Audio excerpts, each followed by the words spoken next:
Hello again. In this video, we are going to talk about how to understand fast English speakers. So I get this question a lot from my students that they're having a hard time understanding native English speakers who are speaking too quickly. So I want to give you some ideas, some tips and tricks today on how to understand fast English speakers a little bit better, and some exercises that you can do to strengthen your listening skills when it comes to listening to native English speakers. Okay, first of all, I want you to do what native speakers do, and that is they don't listen to every word in a sentence.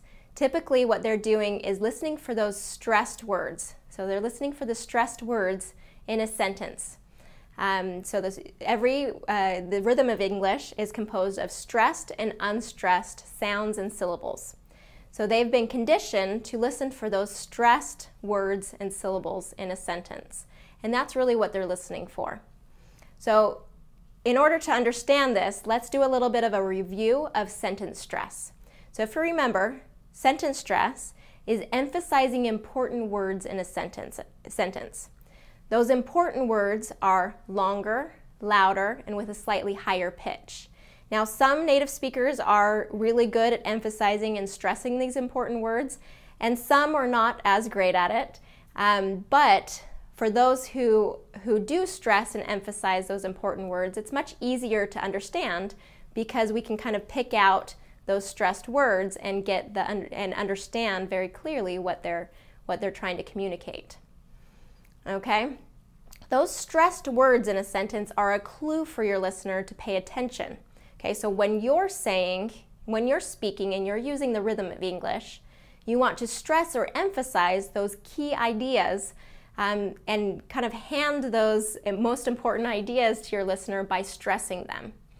Now you're going to take this same advice as you're listening and say, okay, I'm going to be listening for those stressed words and those stressed syllables in a sentence, and that's what's going to help you really hear and understand a lot better.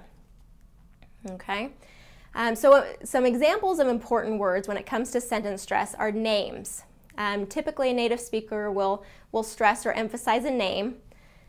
Numbers are typically stressed or emphasized, and negatives are typically stressed or emphasized. Again, some native speakers do this better than others, but as you follow this general rule, you'll be able to pick that out a little bit better. Okay, so stressed words mean that they're important. They're important in the meaning. So we have those curves of stressed and unstressed words and syllables. So you're looking for those stressed, those peaks in that rhythm. So as you listen for those stressed words and ideas in a sentence, that's where the meaning and the purpose, those are really the important meaning of what the speaker is saying. Okay? Now, to do this, you'll need to practice. To get better at this, you need a lot of practice. Now, I found a resource that is absolutely amazing. And there's this guy that has a website called esl-lab.com. And he has just dozens of recorded conversations between native English speakers.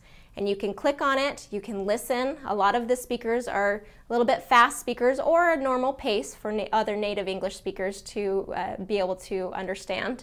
And so you'll listen to those recordings and those conversations, and then he has a listening quiz or a comprehension test, I guess I should say, a comprehension test about that conversation. It's an incredible resource, and I encourage you to go to that website, and I have the link here on the website. Go there and listen to as many of those conversations as possible, take the quiz, and as you do that, listen for those stressed or emphasized words and syllables in the sentence, and see if you can get better at pulling out those stressed or important ideas instead of listening for every single word that that native speaker is saying. All right? So as a review, do what native speakers do. Don't listen to every word, and listen for those stressed words in the sentence. Okay? I know as you do this that do this and you practice this skill, You will get better at understanding native English speakers, and especially native speakers who might be speaking a little too fast. All right, go practice, and I'll see you again in the next video.